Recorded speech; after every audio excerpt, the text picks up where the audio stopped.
blanked it all out at this point, but you did do it. We add a little bit more detail to it from what they did in junior cycle. So we talk about aluminium sulfate has a job, sodium fluoride has a job in water treatment, and precipitation has a job in water treatment. And by precipitation, I don't mean rain, I mean making suspended particles fall out of solution. So we think it's page 169 in your lovely book that we're going to go for. So I like this joke.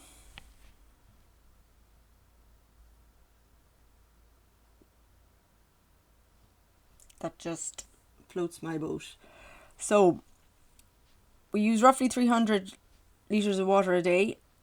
If we're drinking it, it should be colourless, it should be free of pathogens, and by law it's fluoridated. So there are a whole load of people that dislike that we put fluoride in our water system, and they wish for us to remove it. And said picture is an extreme case of what happens when you don't have fluoride in your water. There are also another group of individuals that would like to put lithium in the water, and that would be to treat schizophrenics, because then they cannot be off of their medicine, if that makes sense. But that one hasn't gone through. Who wants to take fluoride out? There are loads of people have issues with fluoride, having fluoride in water, because they think it's doing other things to us. There's not fluoride in toothpaste. There is fluoride in toothpaste, but the fact that it's in our water also is helping us have the nice teeth we have. Okay, so there are the three things. Now, can you remember when you did water treatment, you had a silly sentence? Do you remember the sentence? It was Sean. No, it was a textbook one that most of us used to use. So I've changed it ever so slightly. It was Sean still follows Chelsea football, but we've had to put in a little extra bit. So there's 7 stages, and this is my stupid sentence. So the first stage is screening. So this is going in your little table. The F is flocculation. We'll talk about what that is. We follow that by settlement. We have a filtration step, a chlorination step, a fluoridation step, and pH adjustment at the end. So I think the junior cycle's sentence was Sean follows Chelsea football.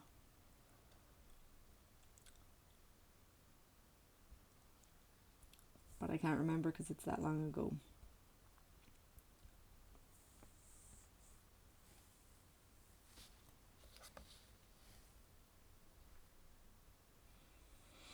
And for each of these stages, you just have to have one sentence, possibly 2 about them. So on your next page, you have pictures of the treatment steps.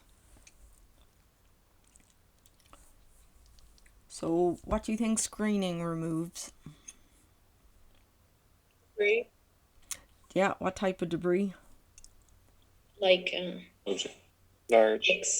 Yeah, like shopping trolleys. You don't see it so much in Kilkenny, but my God, if you go to Cork at night, you will see people randomly going around with shopping trolleys, and they always end up in the river. So it will... Can I move on? Yeah, we're okay. So here is our things. So for our screening, we're getting rid of large pieces of debris. So anything biological will go through the screen. It may be broken down and smushed, but if it's large enough to be caught, it will stay in it.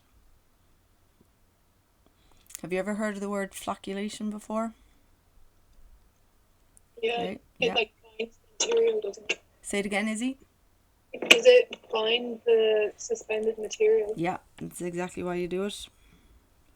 So screening does what it says in the tin. It literally just removes anything large and floating, and even shopping trolleys. Whereas in flocculation, you add a thing called aluminium sulfate, and what that does is it causes all of the little small particles that are suspended to actually come together. So they call it coagulation, and the lumps of particles they call a flock. And once the particle gets big enough in size, it will fall to the bottom. So the aluminium sulfate is really important, because they'll ask you, what would you use aluminium sulfate for?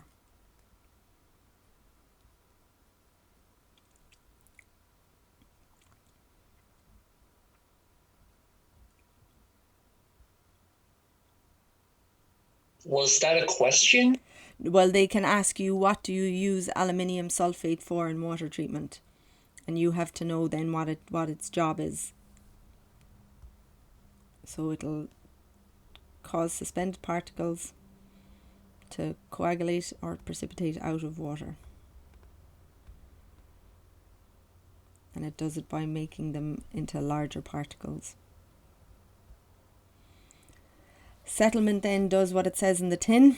So once you've added your flocculating agent, you leave it for a while, and then you move your water into settlement tanks. And in reality, all the heavy stuff falls to the bottom, and your fresh water will go out the top.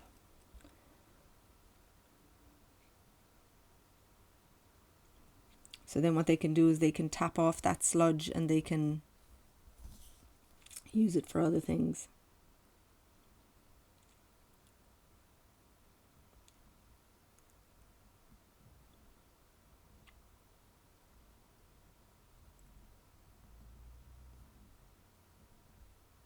So you might have done the filtration beds when you were in junior cycle. Did your teacher get a big plastic bottle and you filled it with different size stones, and then you put dirty water through it? So filtration then will get rid of any really small particles that are left there. So you pass it through different layers, so sand on gravel, and it will take out. So if you think about it, the water has to travel through all of the little channels between the sand, and therefore it'll get rid of particles, and only the water will be able to go through. So flocculating agent to make suspended particles come out of solution, settlement tank to leave more of those suspended particles settle, and filtration to remove the really small particles that are left. Why do we add chlorine to our water? So, say it again. To disinfect it. It essentially to disinfect it. So if there's any microbial content in there, it will kill them dead. So this is why they add it into swimming pools, and they ask you to have a shower before you get in the water, so that you're removing anything that's on your skin. Any microorganism that might be on your skin is gone before you get into the pool. So similarly here, they add it to water to kill it, and also to prevent reinfection.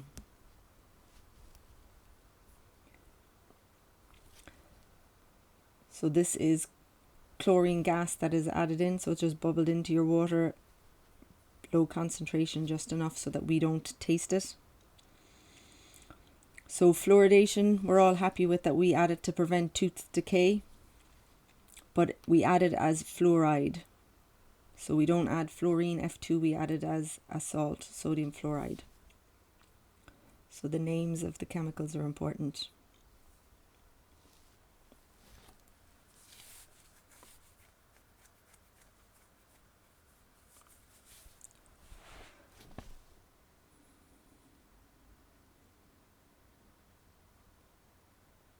So why do you think you might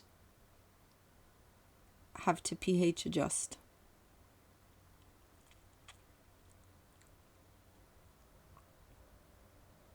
So you want go.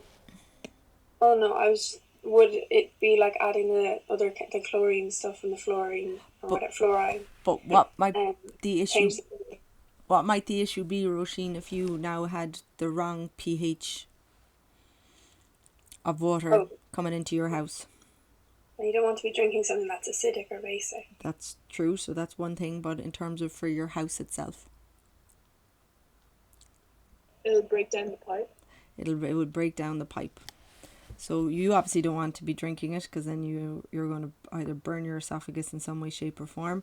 But you don't want your pipes to corrode. Now we do, if your house is ridiculously old, there's possibly lead in your pipes, and you definitely don't want that getting into your water. But it is for corrosion of pipes, and if it's too acidic we add lime, and if it's too alkaline they'll add dilute sulfuric. What's reinfection?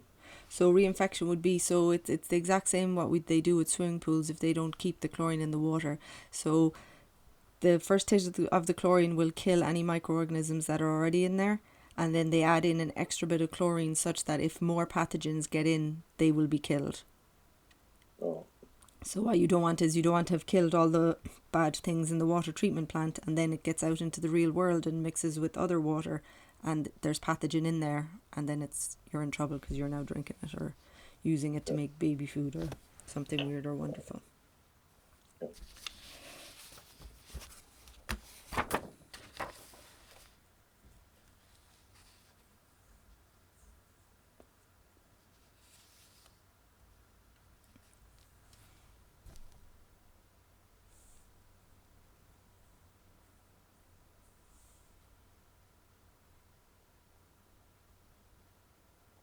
Yeah, so how come sometimes the water tastes different, like depending on the day, like it could taste... But are you getting yours from a well, Sam? No, we get ours from, like, we live in Stradbally, like, so we're on Okay, so you've town water. Yeah. I don't know. Like some days it tastes like not nice, and it does. Like, So it could change like a week. when it does the taste not nice, is that usually in winter? I Or, don't know. because what you It's can gonna find is, and we get it here, is that if there's been too much rain and there's runoff from fields and things, and even our sewage plant outside Ballyraggett always blocks off and puts things into the water it shouldn't do, so the water treatment plant itself can get infected. That can sometimes be the reason Oh, okay. why. That's kind of So kind of, yeah, you don't really want to know, but just don't drink the water. Might be the moral of the story. Okay, so you just need to know what the stages are and have a little sentence about what is the point of each stage. So at this point, if we were in lesson, I think for the crack you'd be making me little posters. Are you okay with the movement? But you're not. So we will just do a tiny bit of this. I'll leave you go for 5 minutes again, and we'll then just do the little mandatory, the practical that goes with this. So Dan, you don't need this part on the batteries. So there's issues with disposable of batteries and other industrial effluent, and the reason is that you don't want what's called heavy metals. So heavy metal are things like lead, which should be Pb, cadmium or mercury, because if they get into your water they cause untold problems. So lead and mercury and cadmium, they'll actually make you go crazy if you are putting that into your water. So lead is Pb, cadmium is Cd, and mercury is Hg. And do you understand what the word cumulative poison means? No. So sushi, if you live in Japan and you eat buckets and buckets of sushi, chances are you have a huge amount of mercury in your blood. So what a cumulative poison is the little fish. So I'm great at drawing now, as you well know, but this is my little fish, and it eats a tiny little piece of plankton that has some mercury in it. So he eats loads of plankton. So now the fish has loads of mercury, and then a beautiful big albacore tuna comes along, and he has to eat buckets and buckets of these little fish. So now he has loads and loads of mercury in, and now you eat sushi every day, so you end up getting all of the mercury that was in the fish, who got it from all the little fish he ate, who got it from all the little plankton he ate. So cumulative means it builds up and it stays in your system. It won't disappear.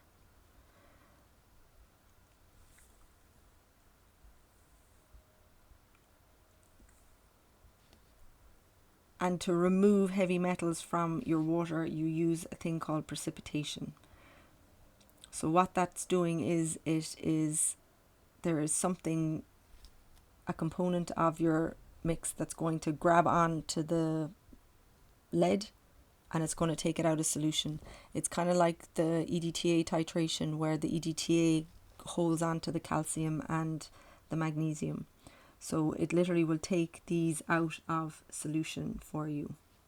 So precipitation, you would have this down arrow usually next to your thing that is coming out of solution. So that's all this means, that it comes out of solution. So you're literally taking the lead or the cadmium or the mercury out of solution, getting rid of the sludge. So there are limits been set on how much heavy metal, nitrate and phosphate that you can put into your waterways. And thankfully we are much more regulated now than we used to be.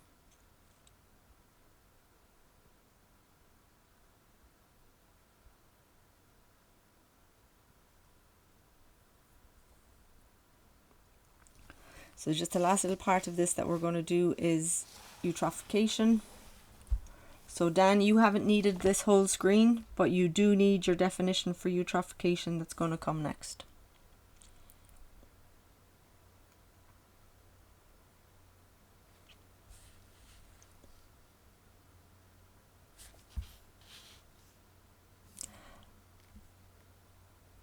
Are we all happy?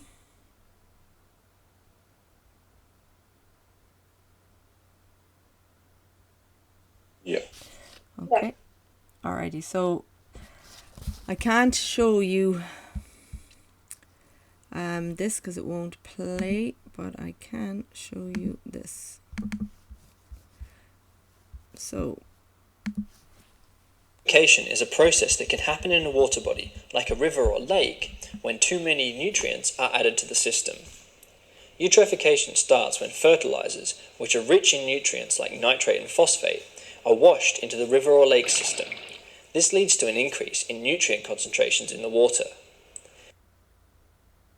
The nutrients are food for algae, and the algae grow and reproduce quickly, forming a thick green bloom in the water.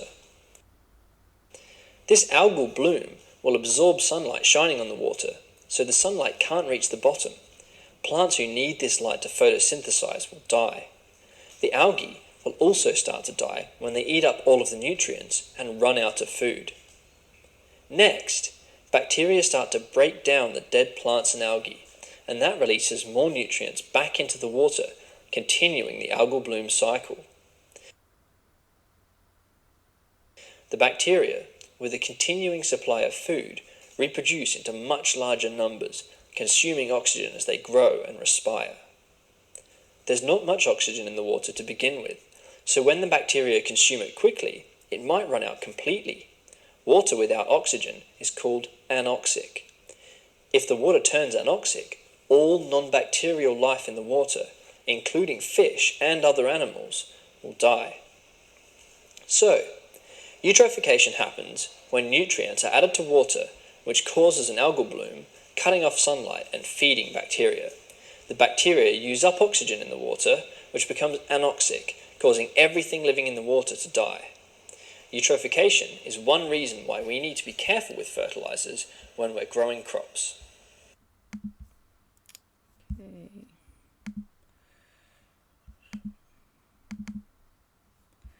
Okay, so in terms of you guys now for leaving cert chemistry, you need, I'll give you the definition in a second, or I will go back here to give it to you. So the definition, and Dan, you need this part. So in chemistry speak, we describe it as being an over-enrichment with nutrients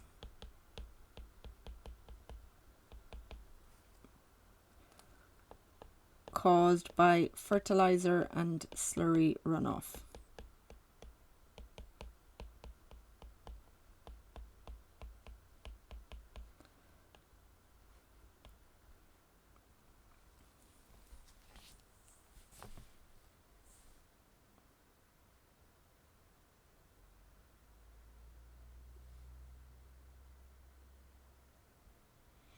So Dan needs this. He doesn't need the blurb.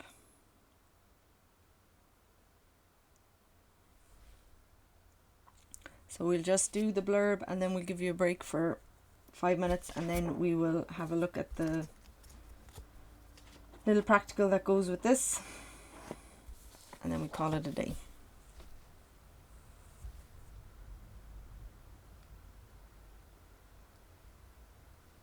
Okay, so in terms of your blurb, your nitrates, which come from fertilizer and slurry, or phosphates, which come from detergents, are washed into your rivers and lakes.